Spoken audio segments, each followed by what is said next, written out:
Heading into the 2022 regular season, there are quite a few guys who are playing for their jobs. So if these guys don't straighten up and perform real dang well, you can expect to see their names head elsewhere come next offseason.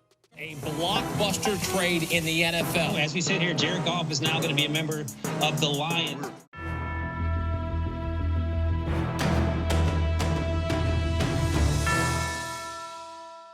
The clock is ticking on several super talented, albeit underachieving young NFL players to prove themselves to their respective teams. Many recent high-end draft picks were expected to grow into superstars by now, but for a variety of reasons, it simply has not come together. The bottom line, patience is limited in today's NFL. As such, these 10 young NFL players are entering a make-or-break season in 2022. Tua Tagovailoa. In some ways, the criticism towards the number 5 pick of the 2020 NFL Draft is a little unfair. The dude is 13-8 through 2 seasons and has helped the Miami Dolphins to consecutive winning campaigns. He's completed 66.2% of his career pass attempts for 27 touchdowns and 15 picks. Not horrible numbers by any means. Then again, the man was selected over Justin Herbert. And don't forget, he was once viewed as a generational prospect. So, I guess it's also fair for Fins fans to have wished for slightly better up to this point. Well, there are no more excuses for Tua. The Dolphins hired an offensive-minded head coach in Mike McDaniel to help develop the young QB. They traded for Kansas City Chiefs All-Pro wideout Tyreek Hill, retained Mike Gesicki, and signed Cedric Wilson Jr. to round out the receiving group. Chase Edmonds, Sony Michel, and Raheem Mostert were brought in to bolster a lackluster rushing game, and the weak O-line should be a strength now with Connor Williams and longtime New Orleans Saints mainstay Terron Armstead arriving via free agency.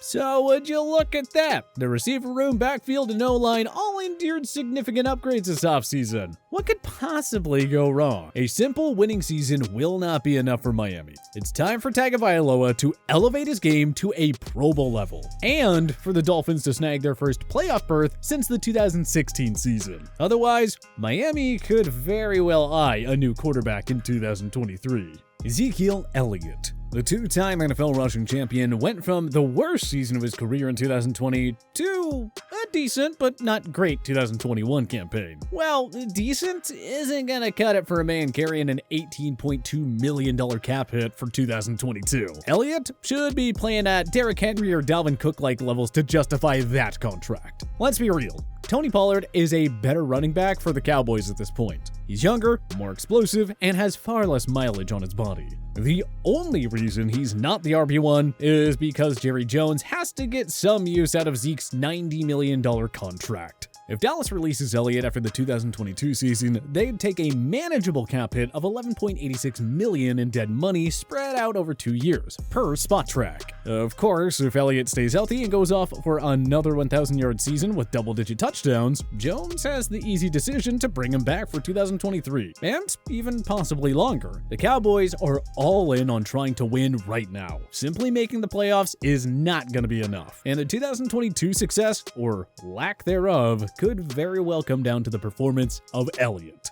They need him now more than ever. Otherwise, the Cowboys' backfield will belong to someone else next year. Daniel Jones. The New York Giants kinda have no choice but to give Daniel Jones a final chance to prove himself. They spent a 6th overall pick choice on the Duke product after all.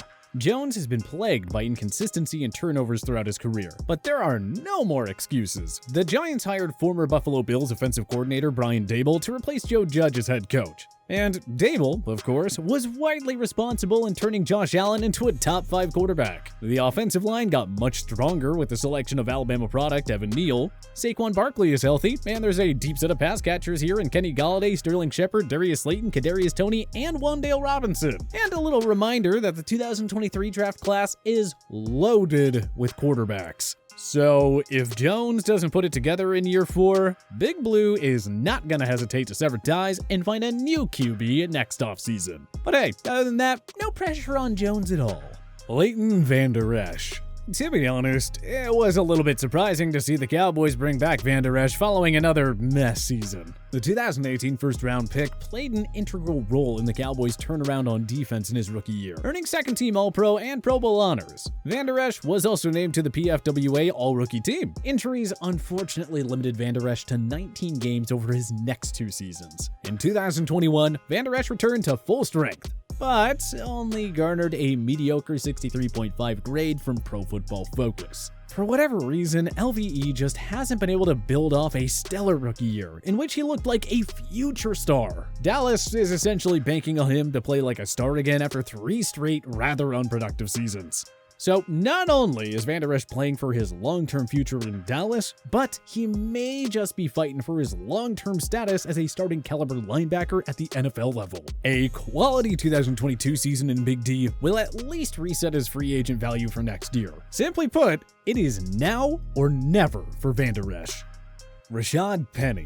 Which Rashaad Penny will the Seattle Seahawks get in 2022? The injury-prone and inconsistent one who didn't get much of anything going from 2018 to 2020, or the one who finally played like a former first-round pick in 2021? With Chris Carson injured, Penny slotted in as Seattle's lead back down the stretch in 2021, and he finally broke out, netting 749 rushing yards and 6 touchdowns in just 6 games. Penny averaged a whopping 6.3 yards per carry and a 74.9 rushing yards per game. That's borderline elite production in that short span. Seattle gave him a 1-year prove-it deal for 2022 because, quite frankly, Penny still has to prove that 2021 wasn't a mirage. The thing is, he'll be fighting with promising rookie Kenneth Walker for carries.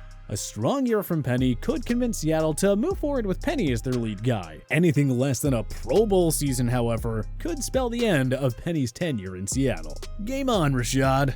Javon Kinlaw. The San Francisco 49ers seemingly pulled a coup at the 2020 draft when they traded DeForest Buckner to the Indianapolis Colts for a first-round pick. San Fran was able to find a cheap and young replacement for Buckner by drafting South Carolina defensive tackle Javon Kinlaw with the number 14 selection. It honestly looked like pure wizardry on the end of GM John Lynch. But, alas, Buckner has taken his game to another level in Indy, while Kinlaw has really yet to establish himself as a reliable starter. Kinlaw had 1.5 sacks in his rookie year and was limited to 4 games in 2021 before undergoing season-ending knee surgery. The 49ers' once vaunted defensive line simply has not been the same without Buckner. Kinlaw, when on the field, just hasn't been producing enough. He didn't have a sack and generated only 1 QB pressure in the 4 games he played last season. San Francisco's window to win is right now, so they cannot afford to wait around on young players and simply hope that it'll come together. This is already year 3 for Kinlaw.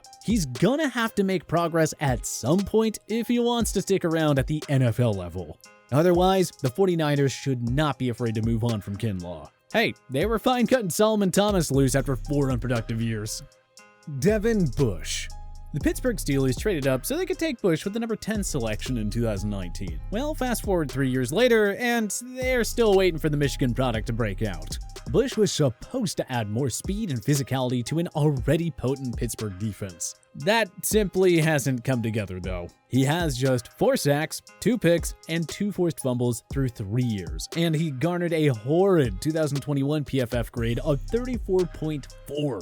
That is inexcusable for a starter on a top-tier defense like the Steelers. Predictably, the Steelers declined the 5th-year option on Bush's rookie contract. They have more than enough talent on that side of the ball with TJ Watt, Cameron Hayward, Alex Highsmith, Minka Fitzpatrick, and Chris Wormley. Bush was supposed to be a bona fide star in Pittsburgh. At the very least, you would have figured he'd be a reliable and capable starter. The first 3 years are in the rearview mirror. Now it's time for Bush to refocus and buy himself a long-term future in Pittsburgh by breaking through once and for all. Jeffrey Okudah. The Detroit Lions traded away Pro Bowl corner Darius Slay to the Philadelphia Eagles in 2020 and essentially replaced him with Jeffrey Okudah. The former Ohio State standout was taken 3rd overall by the Lions and was widely expected to immediately slot in as the next great corner in Motor City. Unfortunately, injuries limited Okudah to 10 games through his first 2 seasons. Okudah suffered a torn Achilles in Week 1 of the 2021 campaign and thus had to miss practically the entire year. If you focus on his rookie season alone, well, it was rather ugly. Okudah had a PFF grade of 42.5, and according to Pro Football Reference, he allowed a 77.4 completion percentage when targeted for 594 receiving yards.